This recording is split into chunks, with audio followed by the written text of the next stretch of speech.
Good morning, Westside.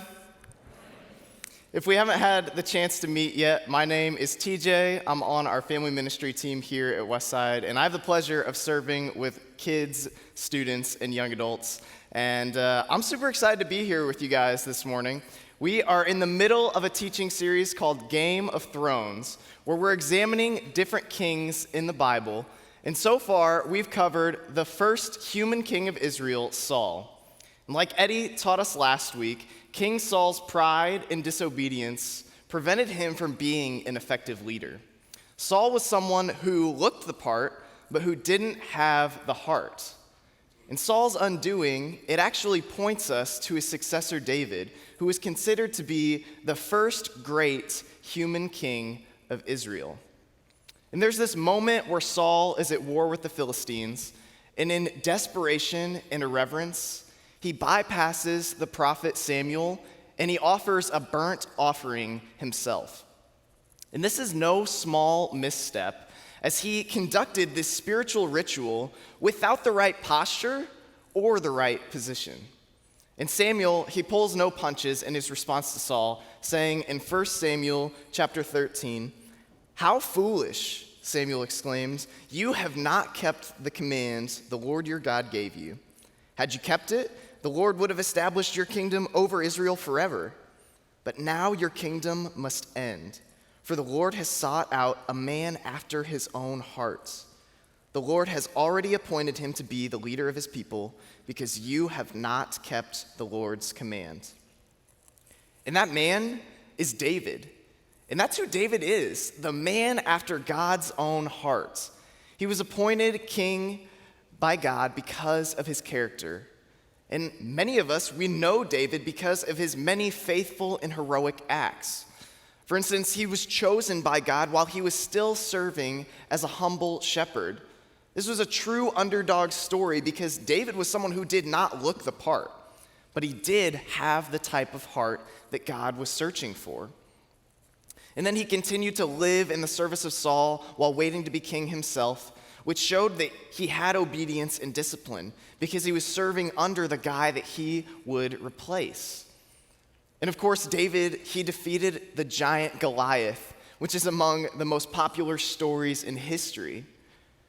And this is in addition to all of the many military victories that he had that go on top of this specific fight. But in a season where David experienced much success as the king of Israel, he began to get comfortable. And in his comforts, he was tempted with self-indulgence. And ultimately, what we learned from this situation, from his encounter with this, is that self-indulgence is the most common path to sin. So, speaking of self-indulgence, who likes cookies? Anyone who knows me personally knows that I am a cookie fanatic. And my hunch is that a handful of you guys are too. And friends, there's a lot of opinions out there about cookies, especially when it comes to the Chips Ahoy and Oreo rivalry. So to kick things off this morning, we're going to do a quick poll. If you're here in the room, you're going to vote by raising your hands. And if you're online, you're going to go ahead and put your answer in the chat. But here we go. Where are my Chips Ahoy people at? Who prefers Chips Ahoy? All right. Who prefers Oreos? All right. So it seems we might have some more Oreo fans.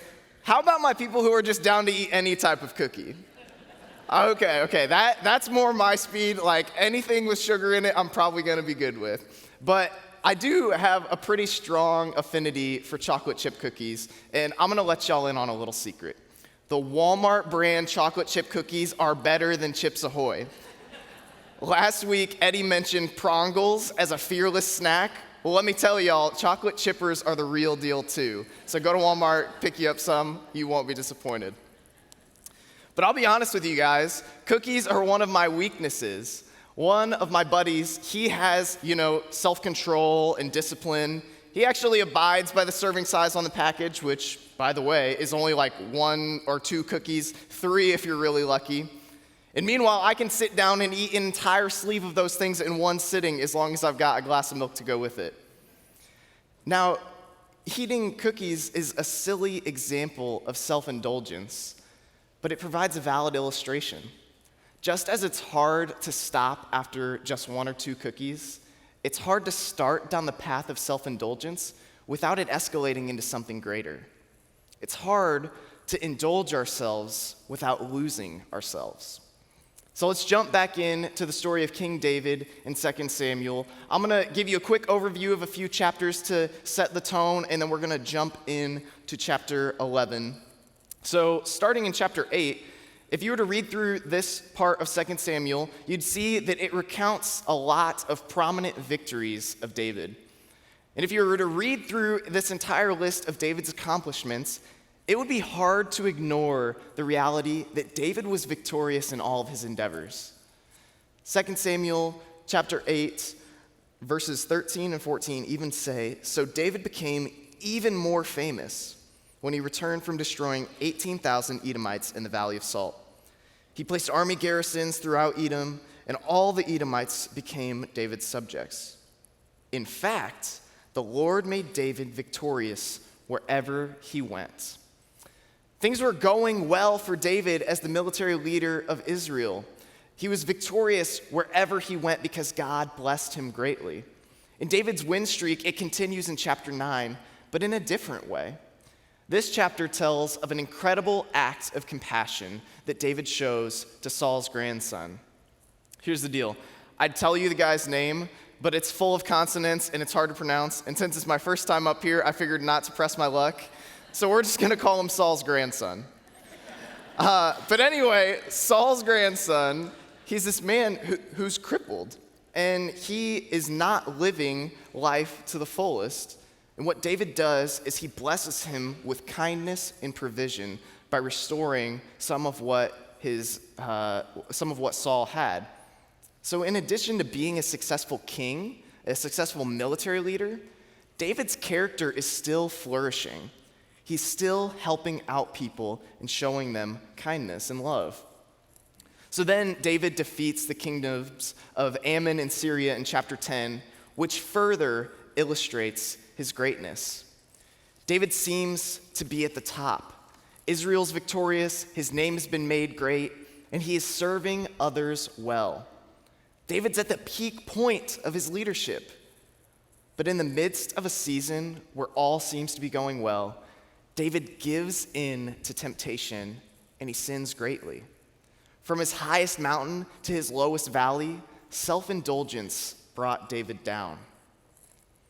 It's one of the truly famous and noteworthy tragedies in all of history, the story of David and Bathsheba, which takes place in 2 Samuel chapter 11. The text of this story, it's to the point, but it does have some details that give us a glimpse into the danger of self-indulgence, sin, and temptation. So we're going to jump right into the first verse of this passage, which reads, "In the spring of the year, when kings normally go out to war, David sent Joab and the Israelite army to fight the Ammonites. They destroyed the Ammonite army and laid siege to the city of Rabbah. However, David stayed behind in Jerusalem." So this opening line, it provides us with the setting. This first verse tells us what's going on. And upon first glance, it might seem simply like it's trying to tell us David's in Jerusalem. And that's exactly what it's doing. But if you were to examine the additional context of, first, David is the king of Israel. Second, the season is spring, a time where kings usually go out to war, you'd tell that something is off. It was expected that David would be at war with his men, but instead he sends Joab, the guy who he's just appointed to be a military leader, out with the army instead so he can stay in Jerusalem. So why is David staying behind in Jerusalem? Well, perhaps he's just leaning into the leadership strategy of delegation. He's like, oh yeah, I see that Joab's got some potential, so I'm just going to hand this off to him and empower him. Or maybe he felt like he had some important business to tend to in Jerusalem, and he needed to be there instead of being out at war. While these possibilities certainly give David the benefit of the doubt, it's unlikely that either of these are accurate. A more accurate representation is that David's choice to remain in Jerusalem was the beginning of a series of self-indulgent choices. And the string of choices continues in verse 2. Late one afternoon, after his midday rest, David got out of bed and was walking on the roof of the palace. As he looked out over the city, he noticed a woman of unusual beauty taking a bath. He sent someone to find out who she was, and he was told, "She is Bathsheba, the daughter of Eliam and the wife of Uriah the Hittite." Then David sent messengers to go get her. And when she came to the palace, he slept with her. As evidenced by his midday rest, which really is just a polite way of describing a nap, David was living a comfortable life that left plenty of margin for me time. And now, I'm certainly not one to condemn napping because I just graduated from college recently, and I can assure you I've taken my fair share of naps. And I'm certainly a fan of self-care. But the contrast between David living this life of comfort in his palace and his men who are out at war is stark. Something is off here. And because David is living in his home in Jerusalem, living in comfort, he witnesses a woman taking a bath. And as every preacher who's ever taught about Bathsheba ever, they have experienced temptation to make a joke about Bathsheba's name containing the word bath. I'm not going to do that because it's honestly hard to make light of this really tragic situation. Because David's self-gratification led him not only to a place where he experienced temptation from afar, but he sent someone to help him take a next step towards sin. He saw Bathsheba's beauty and wanted her for himself, even though he knew that she was not his wife. And on top of that, she's married to another man. David's plan of indulgence comes to fruition when he commits adultery with Bathsheba. In this plot, it grows even more intense in verse 5. Later, when Bathsheba discovered that she was pregnant, she sent David a message saying, "I'm pregnant." So not only has David slept with a married woman, but this woman is now pregnant. David must have been experiencing this feeling of panic, right? And I'm sure all of us are familiar with the feeling of panic, but this is a little different than when you just fly past a state cop on the interstate and you think you're getting pulled over. A lot of us are probably familiar with that panic, but some of us are familiar with this type of panic and honestly this feeling of dread when you're hiding something and you know your secret's out. Have you ever felt that? That type of panic that David was feeling? Meanwhile, Uriah, Bathsheba's husband, he's out fighting in the battle that David should have been fighting in. In the text, it names Uriah as Uriah the Hittite. So what this does is it ensures we know that Uriah was at one time a foreigner. He was not a native Israelite. Yet he is the one who is faithfully fighting alongside the men of Israel. And this just adds to the gravity of the self-indulgence that David commits. David, Israel's own king, is nowhere to be found on the battlefield because he's back in Jerusalem having an affair. And now Uriah's wife is pregnant, and there's no way that it could be Uriah's child. So David, he feels like he's got to do something. And rather than owning up to his sin and repenting, he chooses to try to cover it up. So what he does is he invites Uriah to come home, and what he tells Uriah is that he needs to go and head back to his house. And what we learn from that is that he's trying to get Uriah to go home and sleep with his wife.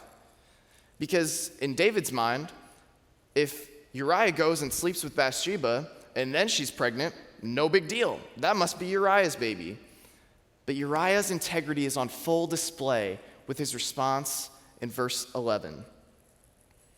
Uriah replied, "The ark and the armies of Israel and Judah are living in tents, and Joab and my master's men are camping in the open fields." How could I go home to wine and dine and sleep with my wife? I swear that I would never do such a thing. Uriah sees it as unfair that he would gratify his own desires while his fellow soldiers are out at war. Talk about calling David out. This is exactly what David's doing, gratifying his own desires, staying at home while his men are out fighting. David is living luxury while his men are out on the battlefield. But Uriah understands the danger of self-indulgence and the need for integrity. David's response is to order Uriah to stay another night. And this time, David even goes so far as to get Uriah drunk in an effort to make him go and sleep with Bathsheba. So he's getting him drunk so that he can try to manipulate him in an even greater way to get what he wants. But Uriah does not comply. He sleeps outside the palace, refraining from acting on his own desires yet again. And David is wildly desperate at this point. There is no way to make it seem like the baby is Uriah's. Uriah is bound to discover that his wife Bathsheba was pregnant by another man. And this is a lot of drama, y'all. David's next move is chilling. So the next morning, David wrote a letter to Joab and gave it to Uriah to deliver. And the letter instructed Joab, station Uriah on the front lines where the battle is the fiercest, then pull back so that he will be killed. He submits the order for Uriah to be killed in battle. David, the man after God's own heart, literally plots his murder. And just as David orders, Uriah is placed on the front line. And this innocent man who has been fighting for Israel and being found more faithful than David in this moment is taken to the worst part of the battle. And then he's deserted by his own men and ultimately killed by the opposing soldiers. The blood of an innocent man is on David's hands, a sin committed in desperation as a response to another sin that was born of self-indulgence. And the war messenger returns with the news that Uriah has been killed in battle. David's response in verse 25, it shows a strange type of celebration. He says, "Well, tell Joab not to be discouraged." David said, "The sword devours this one today and that one tomorrow. Fight harder next time and conquer the city." This was not the response from David that this messenger was expecting. It's as if David is somehow relieved that his men have been ambushed by the opposing army. David is feeling no remorse for the death of Uriah because he thinks that everything's good, that things are going his way, and that he's going to be able to cover up his misstep. So chapter 11 concludes with David taking his final step in an attempt to cover up his sin with Bathsheba. Verse 26 reads, "When Uriah's wife heard that her husband was dead, she mourned for him. And when the period of mourning was over, David sent for her and brought her to the palace, and she became one of his wives. Then she gave birth to a son, but the Lord was displeased with what David had done." So David goes and he marries Bathsheba now that her husband's dead because she's now a widow, and he thinks that all has been made right. Now she is going to give birth to the child as one of his wives. Seems like everything's okay because people are going to assume, hey, that must be David's baby because he is married to Bathsheba now. But did you catch that last part? This displeased God. It's not resolved yet. And friends, I want to offer a couple of key takeaways from this account of David's tragedy. The first one of those takeaways is that everyone is vulnerable to temptation. David was one of the most influential men in the world, He's one of our most faithful and prominent figures in the Bible, and he was regarded so highly by so many people. And this man fell victim to temptation and sinned greatly. At a moment where he had peak influence, peak wealth, and peak reputation, David encountered his lowest valley. Those of us who have great power or great privilege often find that they encounter great obstacles as well. They encounter great troubles. The higher that a person climbs up the ladder as a leader, the larger the potential fall becomes. So even those who are spiritually healthy, those who are blessed by God, those who are vulnerable to temptation, all people are vulnerable to temptation, even those who are living a life of comfort and things seem to be going well. Friends, the type of temptation that each individual encounters, it's widely varied. For most people, it's not going to be committing adultery and then murdering someone to cover it up. But adultery is not the only sin that results from gratifying our own desires. Everyone is vulnerable to temptation. That's why we have to be continuously self-aware, and we've always got to be on guard. The second takeaway I want us to leave this passage with is that compounding sins don't just damage us, but also those around us. We know that the result of sin is death. It doesn't take a spiritual expert to look around our world and to see a pattern of people being negatively impacted and hurt by sin. It's all around us. However, when we start thinking about our own personal sin, we often think of it as just being wrong because it damages ourselves. And while our personal sin certainly does damage ourselves, it also impacts those around us.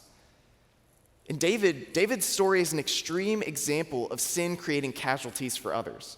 Because ultimately, Uriah lost his life because of David's choices. Additionally, we're going to see that others were damaged through this situation in the times to come. So our tendency to participate in self-indulgence, it has the potential to compound and to lead us to be taken away by temptation and to commit sins that build on one another. Just like the cookie illustration, it's hard to stop at just one. Once our sinful choices gain momentum, it's hard to correct the course. And while the story of David and Bathsheba is immensely tragic and even horrifying, this is not the end of David's story. Even 1,000 years later, David is still regarded as a man after God's own heart. Paul writes in Acts chapter 13, verse 22, "But God removed Saul and replaced him with David, a man about whom God said, 'I have found David, son of Jesse, a man after my own heart. He will do everything I want him to do.'" So Paul, this influential leader in the early church, shows us that the image of David in the early church was still one of a faithful man. David still had a positive reputation and was seen as someone with strong character in spite of this great misstep that he commits when he commits adultery with Bathsheba and murders Uriah. And the reason that we see that, the reason we see that David is redeemed is because our God is a gracious and loving God. And he doesn't just leave us when we're at our lowest point. He meets us where we're at. So in the following chapter, 2 Samuel chapter 12, God, he uses a prophet named Nathan, who was one of David's trusted advisors, and he uses Nathan to call David out. Nathan does this by telling the story of a lamb that was taken from a poor man who had nothing by a rich man who had everything. Some of you are already starting to see the parallel between David and Uriah and Bathsheba. In this story, it enrages David, And David ultimately calls for the rich man who took the poor man's lamb to be killed. And then Nathan's response in verse 7, Nathan said to David, "You are that man. The Lord, the God of Israel, says, I anointed you king of Israel and saved you from the power of Saul. I gave you your master's house and his wives and the kingdoms of Israel and Judah. And if that had not been enough, I would have given you much, much more. Why then have you despised the word of the Lord and done this horrible deed? For you have murdered Uriah the Hittite with the sword of the Ammonites and stolen his wife." Man, this response is so convicting because God speaks through Nathan and reminds David that he has been so faithful to him, that he chose him to be king and then saved him from Saul and then provided everything that he could ever want. And then God goes so far as to say, David, even if having all the things I bless you with wasn't enough, I would have gone the extra mile and given you even more. But instead of remaining faithful to God and trusting that he was enough, David commits adultery and murder. And this is in spite of God giving him everything. This poses a valuable question for all of us to reflect on, and that is, what am I hoping to gain when I sin? God has faithfully provided for every one of us, just as he did David. What was David hoping to get out of committing adultery with Bathsheba? What was he hoping to get out of murdering Uriah? Because God, he's faithful to provide all that we would ever need. He is enough. So why then is sin so tempting? What am I hoping to gain when I sin? Often, our sin results from us trying to gain something that God has already provided us with. The woman who has been deceitful with her business to try to get ahead may be searching for additional wealth, even though God has blessed her with all that she needs. The man who had an affair might be searching for love and affirmation, even though he's already perfectly loved by Jesus.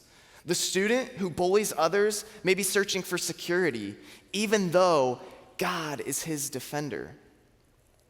It's this feeling that enough is never enough, a type of hunger that leads us to do what we want when we want it. Self-indulgence is the most common path to sin. It's the main entrance to a cycle of sin. Because when we start to seek what we want when we want it, it often leads us to make choices that are outside of God's will. But there's good news, y'all. The good news of Jesus is that while we were still sinners, Christ died for us to pay the price for our sin. He desires to have a relationship with each one of us. Every single person in this room is known and loved by God, regardless of what sins we've committed. It doesn't matter where we've been or where we're at right now, whether we're on the highest mountaintop or the lowest valley, God wants to meet with us. And his forgiveness is for all of us who would turn to Jesus. This picture of Jesus is painted for us in Romans chapter 5, verses 6 through 8. When we were utterly helpless, Christ came at just the right time and died for us sinners. Now, most people would not be willing to die for an upright person, though someone might perhaps be willing to die for a person who is especially good. But God showed his great love for us by sending Christ to die for us while we were still sinners. That's how much Jesus loved us. That's how much he loves us, that he laid down his life for us, being fully aware of our sinful nature. Not while we were righteous, not while we were good, not while we were perfectly obeying him, but while we were still sinners, he died for us. And that's why healing and grace and forgiveness, wholeness, righteousness They're all available to us through Jesus. And that was David's experience. In verse 13, then David confessed to Nathan, I have sinned against the Lord. Nathan replied, yes, but the Lord has forgiven you, and you won't die for this sin.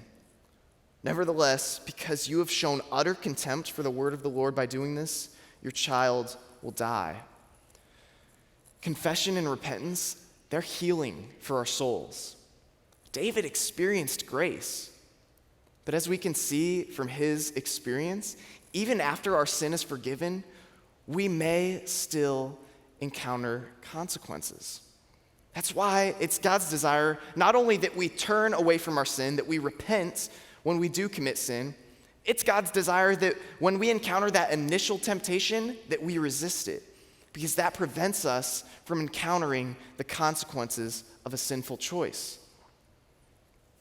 Choosing to resist the temptation of sin, it can sometimes feel like we're missing out on something, or surrendering a sinful habit can feel like we're giving up something. However, in reality, it opens the door for us to experience something even greater.